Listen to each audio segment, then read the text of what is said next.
All right, good afternoon. I get the privilege of getting the session just after lunch with dim lights, so hopefully you will not fall asleep. I will do my best. So I'm here to really share. Earlier today, we've heard about the possibilities, about blockchain, about machine learning, predictive analytics.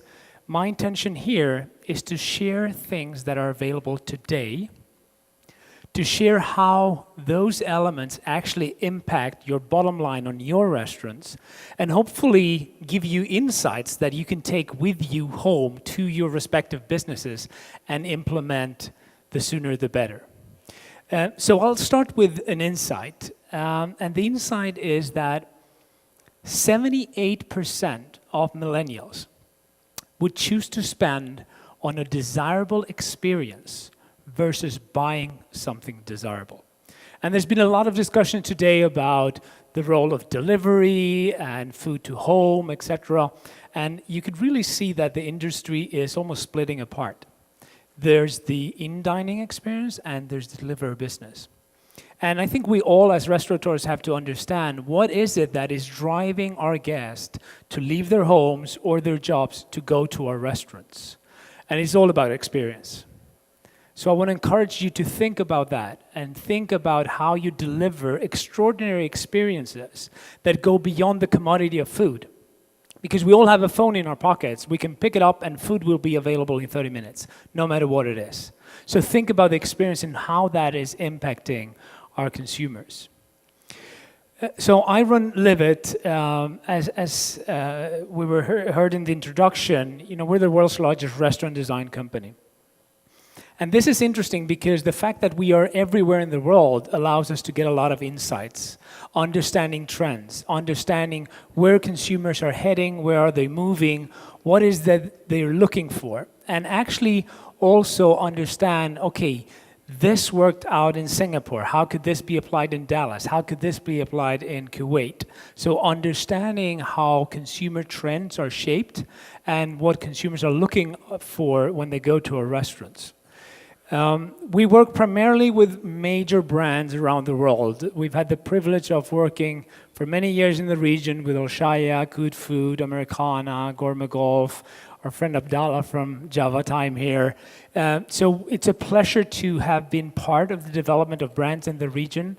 There's a ton of opportunity in Saudi Arabia. Everyone is talking about it, not only here, but in the US as well. So you are at a privileged moment in time in this industry, in this region. And a lot of times, operators, they come to us because what they think is restaurant design. And for us, restaurant design is really what's on the surface. Restaurant design is the end product. But what is relevant in what we do in Livit, it's what's under the surface. So it's really the business behind the business. That's where we start. What is the strategy? What are the operational? How could we be more labor effective? How do we design our back of house and our kitchens? And then at the end of all that process comes what the customers actually see. But we always start on the other end. There's a million nice design firms out there. This is about understanding this industry. And today I'm going to talk about a little piece of what we do, which is technology. And you all wonder what's the buzz about. You're all here because this is relevant. And I think most of you are familiar with this slide where you can actually see the valuation of Domino's compared to the three big players in the tech space. To me, what's really interesting is the right side of this chart where you actually see the dates. So you can see that in 2011, 7 years ago, Domino's implemented their app. They had order on 5 clicks in 2013, and they had voice ordering 4 years ago. Now brands are talking about starting to implement it. So what I want to show with this is that pioneering pays off. You got to be brave, and you got to try things that no one else has done. So this is me and my wife. We live in Sweden, in Stockholm. Raise of hands, how many have been in Sweden? One lucky gentleman over there. So I hope you were there on summer. They say it's the best day of the year. So what is this relevant? Sweden is not only a really cold country, but it's been named the second most innovative country in the world. It's the new Silicon Valley. It's a place where unicorns thrive. There's a lot of technological innovation. And that's why we decided to open up our labs in Sweden. And when we say our labs, there was really a challenge that we wanted to do. We work with all these big chains with 1,000, 3,000. We even did KFC China, 7,000 locations. And when we're trying to push them to innovate, it's a challenge. The question we always get is, oh, that's really cool. Who's done it before? And we say, no one's done it before. That's what's called innovation. And the response is, well, I think the idea is great. Could you just show me someone that's done it before? So we said, all right, if no one is going to do it, we'll do it ourselves. And let's be a different design company. So we said, okay, we are going to create our own concept where we're going to have both the guest experience and the operational efficiency powered by AI. And we're going to measure. We don't know if we're going to, lose all the money or if we're going to succeed, but at least we're going to learn. And we created our lab brief. So this lab brief, we said, all right, we're going to have Michelin star food in a fine dining environment. But at the same time, we want high throughput. We want a QSR throughput. We want to have a high transaction capacity within the store. We want to have a really tight footprint, small stores that are easy to replicate and we can scale on a reduced capex. And then not only that, with the rise of labor costs globally, this is not just here in this region, but everywhere else in the world, we want to hire people without previous restaurant experience, just to prove that the operating model of the restaurant really works. So it was all about operational efficiency and staff flexibility. And the last thing that we wanted to accomplish is how do we create a seamless experience that would allow us to be profitable in a high labor market like Sweden. Sweden, by the way, has the second highest labor in the world with a minimum of $23 an hour, minimum. So when a lot of our friends read this, they say this is more a letter to Santa Claus than an actual brief, because this is exactly what we all want to have. But we said, well, we're going to be brave. We live in Sweden. We have some connections and made some calls. We're kind of neighbors. So this is the actual outcome of the project. So we hired a Michelin star chef, Marco Boudon. We have a lot of fine dining experiences and touch points like plate warmers and elements that you normally don't have in a high transaction restaurant. And we asked this chef to do simple food. So we asked a Michelin star chef to create pizzas and salads, just to make sure that we had a food that everyone understands and that we could also target to different audiences. We are actually now doing transactions every 30 seconds within this restaurant. And it takes 3.5 minutes from the moment you order your food to you have your drink, have paid, and have your food served. We managed to get 150 seats on 3,000 square feet, so 300 square meters. Actually, our newest location, we have 180 seats in 320 meters. So it's extremely efficient. And basically, we did that just taking out space from the back of the house. And as you all know, back of the house is where we spend most of our money in terms of capital investment. So we also built the whole restaurant off-site. Not only off-site, but in a different country. The whole restaurant was built in Spain, shipped in a container, and built on-site in 17 days. Everything you're going to see in the picture was done in a different country. So we have only students as team members. We have no previous restaurant experience. We have no chefs and no cooks. There's no salt. So everything is pre-done. We're currently achieving, we measure a lot a matrix that's called guest per labor hour. Most of you are familiar with it. Basically, you're taking all your labor hours in your restaurant, including the dishwasher, and dividing the number of guests you're serving. Industry average is struggling between 1.9, 2.1 guests per labor hour. We're hitting over 5 guests per labor hour. Actually, last week, we broke a record with 7.2 guests per labor hour. That's how many guests one of your employees is able to serve in 1 hour. The whole environment is driven by artificial intelligence. That allows us, in a labor market that's the second most expensive in the world, to have a 35% EBITDA. So what's truly remarkable is that everyone is talking about that. It's become viral. I spoke about this in London last week on Tuesday in Sleep and Eat with 3,000 people. I spoke in Madrid on Thursday. We've been dubbed the Amazon Go of restaurants. Has anyone been able to visit the Amazon Go store in Seattle? No one? Well, if you're ever in Seattle, make sure you visit it. It's a truly remarkable experience where you just walk into the store, grab what you want to have, and walk out with no interaction. Extremely efficient. So what we wanted to prove is that we are actually creating and testing an operating system for the restaurants of the future.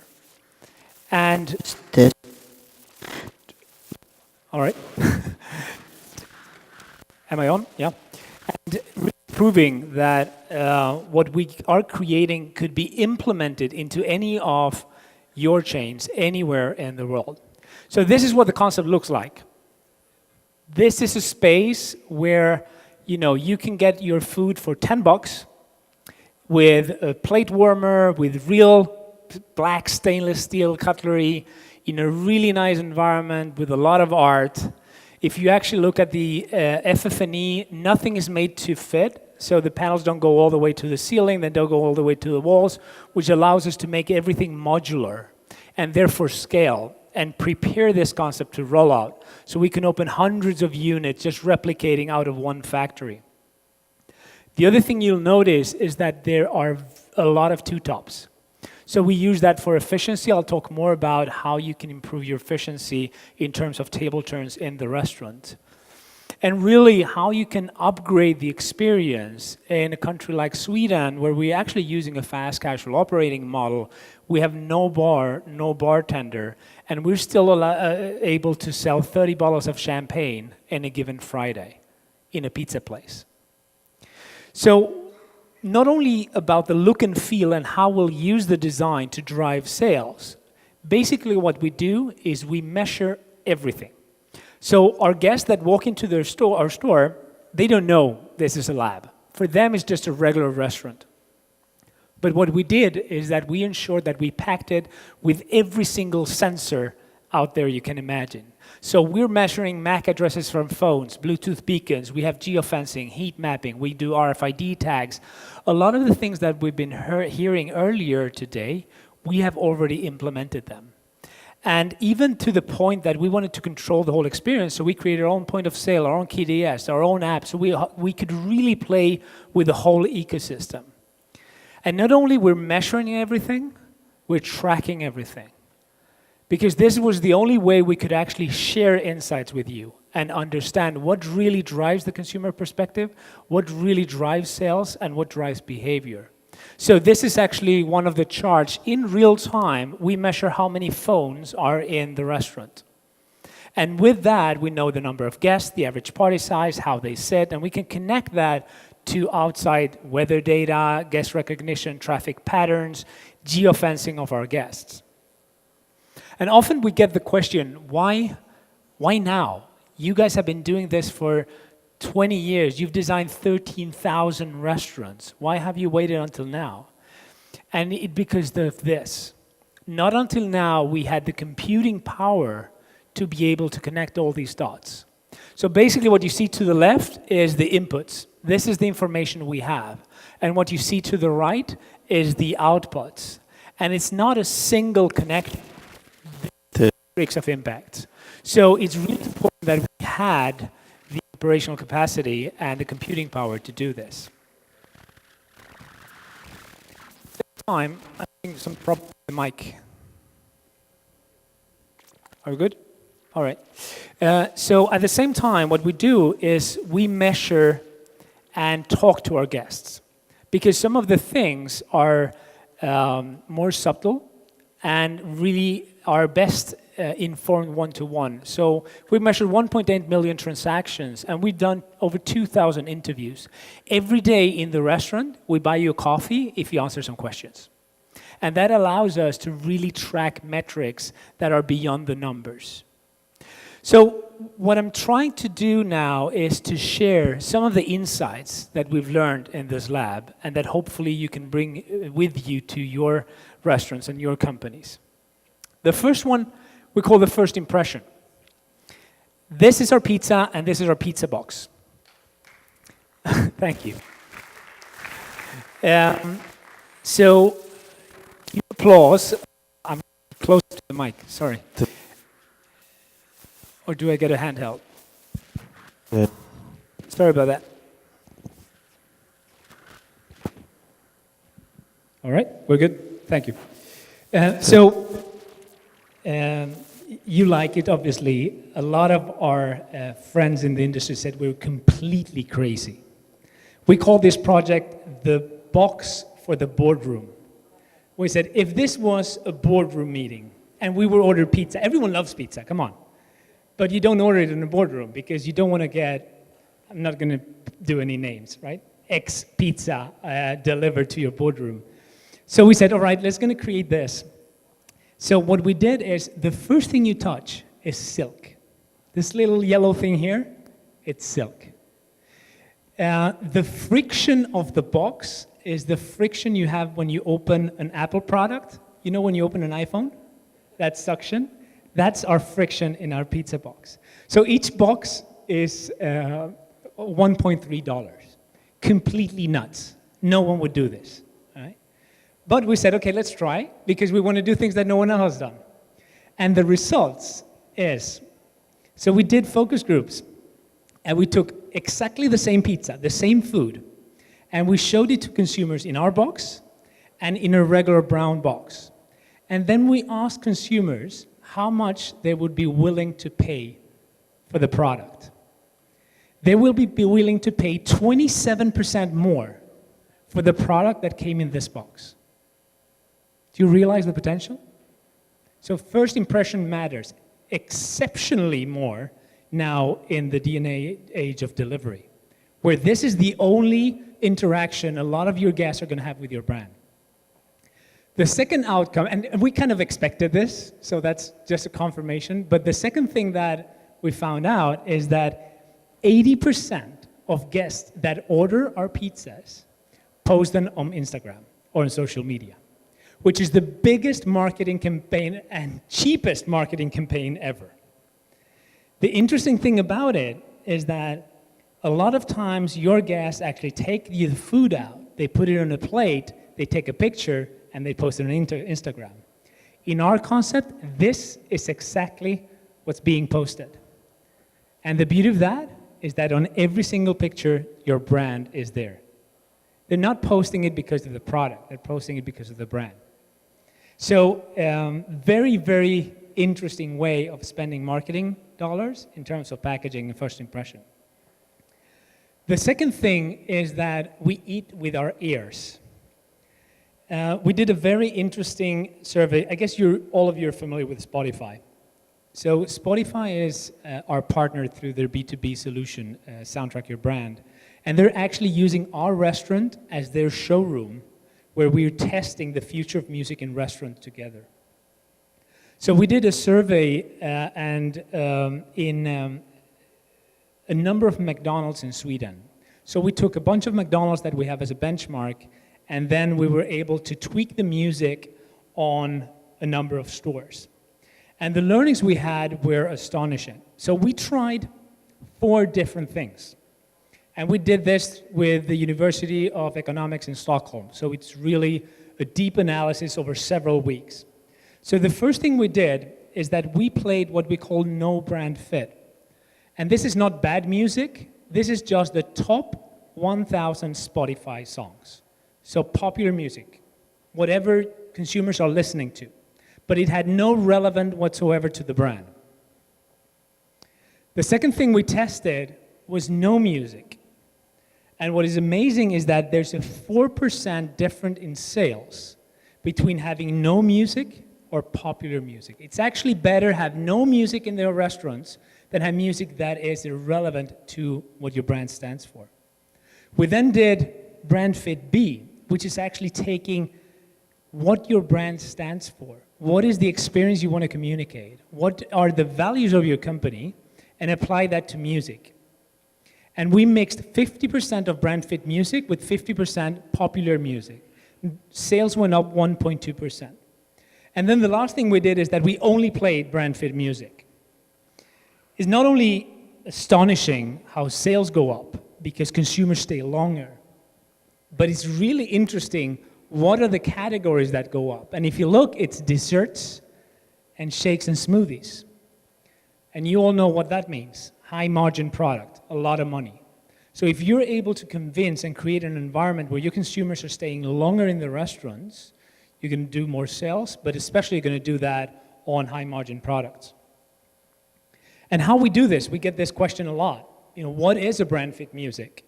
So working with Spotify, we categorize all the music in the world, or all the music that's on Spotify, which is pretty much everything. And we've done this, something we call a sound scan. And there's no right or wrong music. Basically what we're taking is your brand and sitting in a boardroom with the executives and the marketing team and saying, all right, what does your brand stand for? Is it an energetic brand or is it a calm brand? Is it a youthful brand or is it a mature brand? There's no right or wrongs. And we actually even created some benchmark brands so you get a better understanding. Where do you play? And with that, we're able to understand what the brand values is and then have created an algorithm that creates the playlists in the restaurants. Not only that, we've also tested a lot around volume. We wanted to know, obviously volume does something. We've designed a lot of nightclubs. There's a brand called Pacha. This is the world's largest nightclub company. We designed them all over the world. And we were working with them in understanding how is the feeling when you're the first person into a nightclub, when the dance floor is completely empty, versus when the nightclub is full. That applies to restaurants. So we did exercises in playing the same music at different volumes. So what we found out, and this is really interesting, is that the higher the volume, the more non-healthy food you order. So energetic brands, the Hard Rock Cafes of the world, where music is high, pitch is high, energy is high, you sell more unhealthy food versus a salad concept. If you really want to play, you should play a lower, and it's not marginal, it's 10% different. We tried this with burgers and pizzas, and we tried it with salads. With all this, we've created what we call the right vibe algorithm, for lack of a better word. And what we're actually doing is that we are measuring in real time how many phones are in the restaurant. By knowing how many phones are in the restaurant, we can understand and program the algorithm to change the music, to change the volume, to change the pitch, and to change the playlist. And with that, we can either have more throughput, so have more guests coming through the restaurant, or we could enhance our guests to stay and do upsells. So on peak hours, what do you want? You want throughput. You want a lot of guests. On non-peak hours, what do you want? You want upsell. You want guests to linger. So this is all controlled dynamically without any restaurant manager having to think of it. It all happens in real time. Doesn't matter if a bus load comes in with 100 guests, it would automatically update. Most of your brands, the ones you have a music programming and you have 38 decibels for lunch, 54 for dinner, whatever that is. It doesn't matter because if you think of it, lunch starts with one guest, but it ends with 300 guests. Why would you have the same volume, the same music, the same experience with one guest in the restaurant or with 300? The second thing we tested intensively is scent strategy. So in our concept, we've been playing with two scents. We have a wood fire oven scent, and we have a fresh basil scent. When we change the scent from wood fire oven to fresh basil, our salad sales go up 13%. So what this allows us is to actually dynamically change scents depending on days. So Monday, Tuesdays, Wednesdays, when we know that consumers don't eat pizza because you've had a lot of food on the weekend, we have 1 cent to promote our salad sales. And on Thursday, Fridays, Saturdays, and Sundays, we have the wood fire oven cent. And we've actually worked with a company out of the US called Centair that's now integrated into the system and dynamically controlled into the air conditioning system. Another thing that we've learned, and I want to share with you, is how important the lighting of the restaurant is. Not in terms of scenes, we all know this. You got to design with light and you got to create the right scenes for different day parts. It's about what consumers feel when they walk into the store. And what we learned is that when it's very bright outside, the restaurant should be brighter, and when it's dark outside, the restaurant should be darker. So we've installed light sensors on the facade and can able to tweak the lighting in real time to adjust to the weather conditions. Another very interesting topic is design matters, and we all know that. Of course, design matters. But what does it actually do to consumers? I guess many of you are familiar with Blaze Pizza. It's the largest growing franchise in US history. Al-Shaya just signed up with them. I know they opened Kuwait. I guess they will be opening soon here. They have exactly the same product that we're having, pizzas and salads. Their liquor sales, which is not applicable in this region, but is very relevant for the exercise, is 2%. With the same product, similar price point, but a completely different design, we're able to have a 21% liquor sale. And when I say liquor, this could be applicable to dessert, so whatever is the experience that you want to drive in your restaurants. So using design as a tool, not only to create nice environments and restaurants that you're proud of, but really to trigger consumer behavior is very relevant. One of the most recent things that we're trying, because this is an ongoing project, is actionable insights, is understanding, marketing. Where are my guests? It's the biggest question we always get. I need to know my guest. And some of you have loyalty programs and start to collect credit card data, but we believe that there's better ways of doing this. So we've developed a tool where we can actually do some very interesting, almost scary things. And what we're doing is that, let's say that you're going to enter this market and you don't know who your customer is because you have a new brand or you just signed a franchise. But you know who that target is in another market. So you can see, all right, I don't know who my guest is in this market, but I see my guests in Starbucks. What we can actually do is that we could put a geofence on every single Starbucks in the region and track the phones that walk in and walk out of those stores to understand where they live and where they work. And it's legal because it's anonymous data. We're not connecting it to a person. We just want to know where they are. So this is a real example. The column here to the left are demographic profiles, mosaic demographic profiles. And you'll see we took Intelligentsia Coffee, Shake Shack, Starbucks Reserve, and Sweet Greens, and put geofences on all their locations in the US and tracked every phone that walked in. The first thing we were able to see is that they're actually sharing the same guests. This was our assumption. We believe that they are sharing the same guests. We could actually prove that, and we can prove it in urban locations, in different day parts, and really understand who are their guests.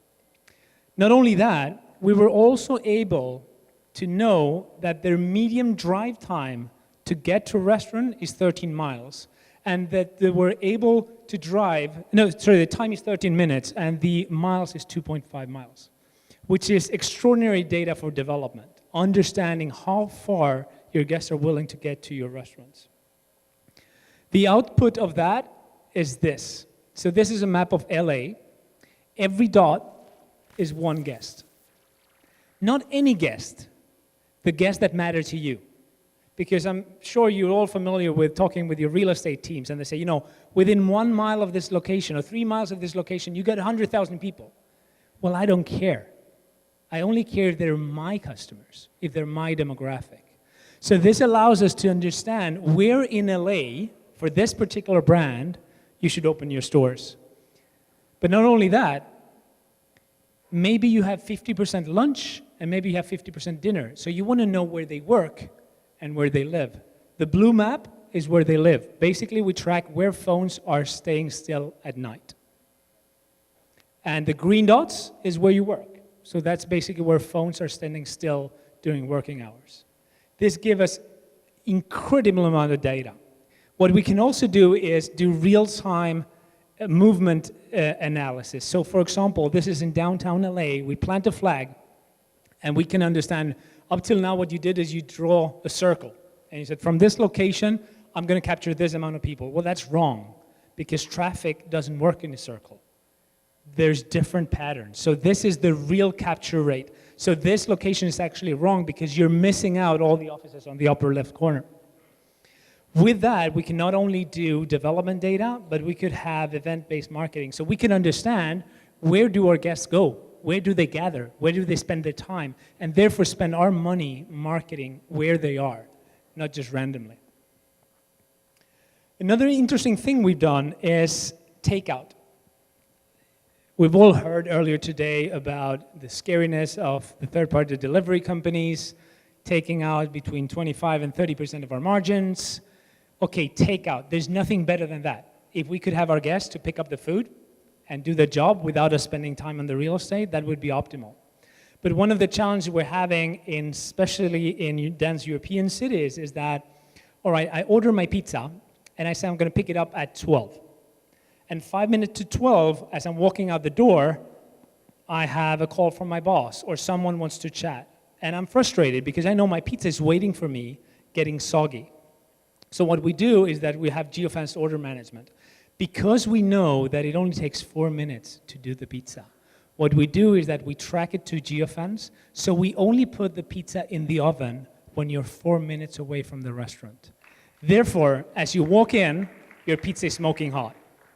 And therefore allowing that stress relief of not understanding when I'm going to pick it up. I'm just saying, I want my pizza.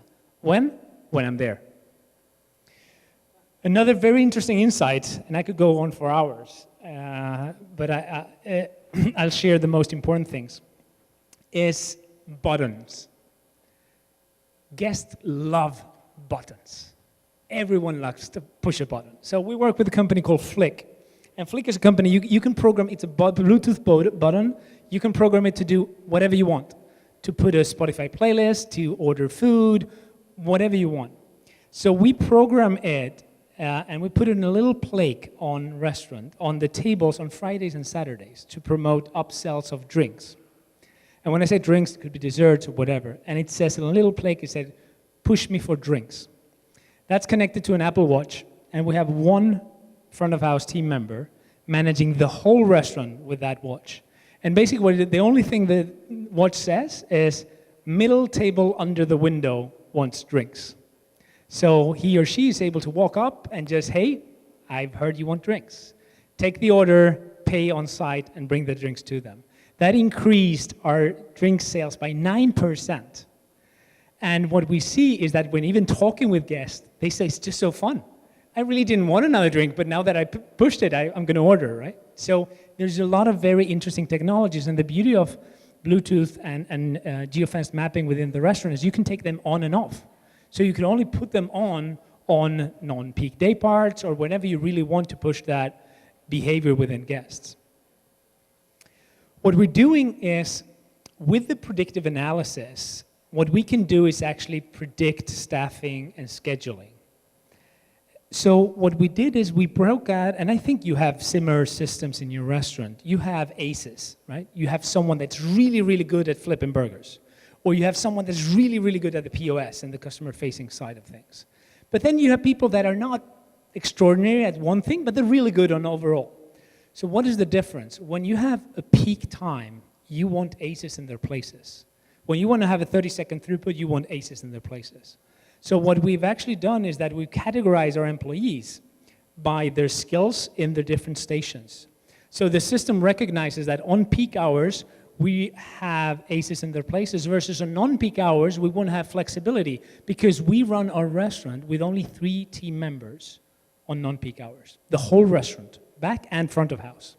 So understanding that allows for predictive staffing and scheduling. Another thing that we've done, and I think we've heard it today, is this challenging of getting the online orders. Foodics is a great example of this. How do we solve all those problems? And how do we get all those orders directly into the POS and into the KDS? But it's not only about that. That is huge, by the way.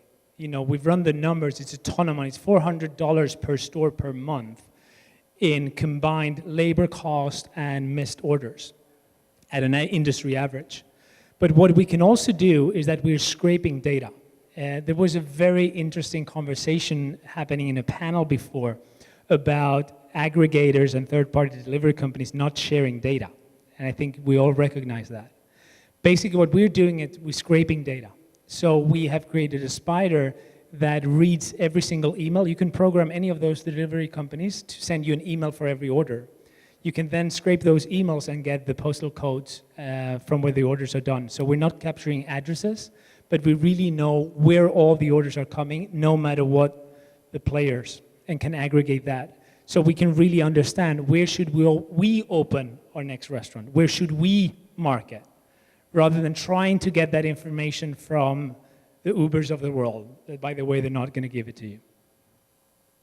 Another thing that we've done, and this goes back to my point before about having a lot of two-tops in the restaurant, is that we have heat mapping. So we understand how consumers move within the restaurant, because there's clearly different patterns on lunch and on dinner and on a Monday and on a Saturday. So what this allows us is before every shift, our manager can get a PDF on their phone. This is how you should set up your restaurant for optimal throughput. So on a Saturday, you're going to have more families, therefore your setup should have more large parties. Your average party size might be 4.5 versus a Monday, your average party size might be 2.3. And this really creates a good revenue because you will avoid the problem that I'm sure you're facing when you have 15 four-top booths, and you know what? In 11 of them, there's only 2 people sitting. So therefore, you have lines out the door, customers waiting, but you still have capacity within the restaurant. We've also done a lot of AI-driven inventory and sourcing. So we've started testing things and understanding the potential with drinks. Cans, soda cans, something that is a unit that you could put an RFID tag. An RFID tag is 2 cents, and it's just getting cheaper and cheaper. H&M is using it on all their clothing to really track their products. So basically what this is that you install an arch in the back door of your restaurant, and when the supplies come with a pallet, it automatically updates the system. You know no one needs to do the inventory anymore. It's updated in real time. But it also connected to the POS, so you know how much you're selling. And therefore, you can program the algorithm to understand, okay, I get my beverage leverage 3 times per week, Monday, Wednesday, and Friday. How much and when should I place my order to have a more efficient back of house? Reduce storage space and cooling chamber space. But also make sure that you never run out of stock. And this could all be automated, something that everyone finds extremely boring. The tech is beautiful. The tech is very interesting, and we hear a lot of time, oh, Levit, could you help us and implement tech into our restaurants? But I want to stress the fact that technology is just a little piece. You will not be successful if you only use technology. People are still important, the place is still important, the product is still important. Technology is an enabler. Understanding technology, being at the forefront of it is important, but really understanding what makes the experience, it's what's going to make it or break it. So we can conduct a lot of NPS. This is an NPS chart. I guess you're all familiar with Net Promoter Score. Basically, it's the intent to recommend. We're currently the second highest in the industry, which is a little bit unfair because when you have 1 or 2 units, it's much easier to manage than when you have a multi-unit operation. But what I want to prove with this is that don't lose track on the experience. Don't rely only on technology. The experience is really what matters and what's going to drive guests into your restaurant. The last thing I want to share is that artificial intelligence is pretty stupid. It's not intelligent at all. It only becomes intelligent with time and data. If you don't push data into it, it doesn't do anything, no matter how good your algorithms are. So we measure 4 different metrics. So we measured the average guest check, the sales of alcohol, the cost of labor, and the cost of product. 4 metrics. You could choose whatever you want. But what I wanted to share is you see the evolution over time. The more time, the more data, the smarter the systems become. The more units, the more restaurants you have, the smarter the systems become. The more you can share with other peers in other countries, the smarter it will become. Someone's testing a drone back there. So, I want to finalize with one thing, and this is a personal belief. There's a lot of restaurants talking about technology, and what they're actually using technology is as a barrier between the guest and the brand. So that is kiosks, that is tablets, that is all kind of hardware that is between us and the experience. And we all carry hardware in our pockets that, by the way, we happily pay $1,000 every time Apple upgrades their phones. So rather than spending money on hardware that by the time you roll it out into your restaurant, they're already going to be old, focus on the intelligence, focus on the business intelligence, focus on the software side of things. That's where you're going to do the learnings. That's where you're going to win. And allow your guests to use their phones. They're familiar with them, they trust them, and they always wear them on them. We can leave home without our wallet, but we will return back home to pick up our phone. So the beauty of everything we're doing is invisible to the guest. Thank you.